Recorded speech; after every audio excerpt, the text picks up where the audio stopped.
జరుగుతున్నటువంటి పరిణామాల మీద ఎమ్మెల్సీ కవిత కేసీఆర్కు లేఖ రాయడం జరిగింది.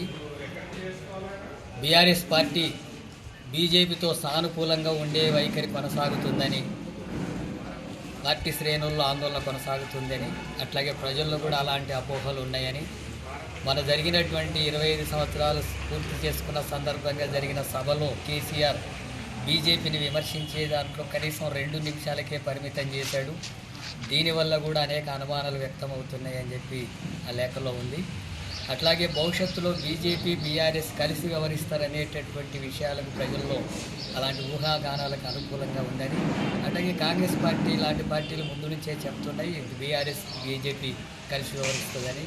వాటన్నిటికీ ఊతం ఇచ్చేటట్టుగా ఉంది అనేటటువంటిది ఇంట్లో ఈ కవిత ఇచ్చినటువంటి లేఖలో ఉంది. కాబట్టి కేసీఆర్ వెంటనే స్పందించాలని చెప్పి సిపిఎం పార్టీగా డిమాండ్ చేస్తున్నాం.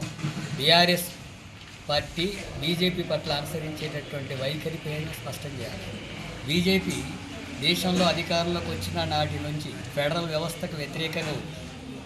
అట్లాగే ప్రాంతీయ పార్టీలంతా కూడా విచ్ఛిన్నం చేస్తుంది.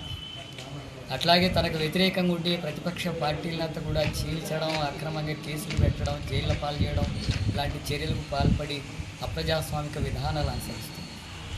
అట్లాగే మతోన్మాద రాజకీయాలను పెంచి పోషిస్తుంది. లౌకిక భావాలకు వ్యతిరేకంగా ఉంది.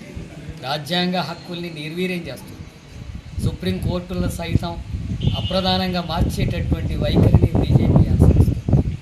ఇలాంటి అప్రజాస్వామికంగా మతోన్మాద రాజకీయాలు దేశ సంపదను కార్పొరేట్ సంస్థలకు దోపిడీ చేసే విధానాలు అనుసరిస్తుంది.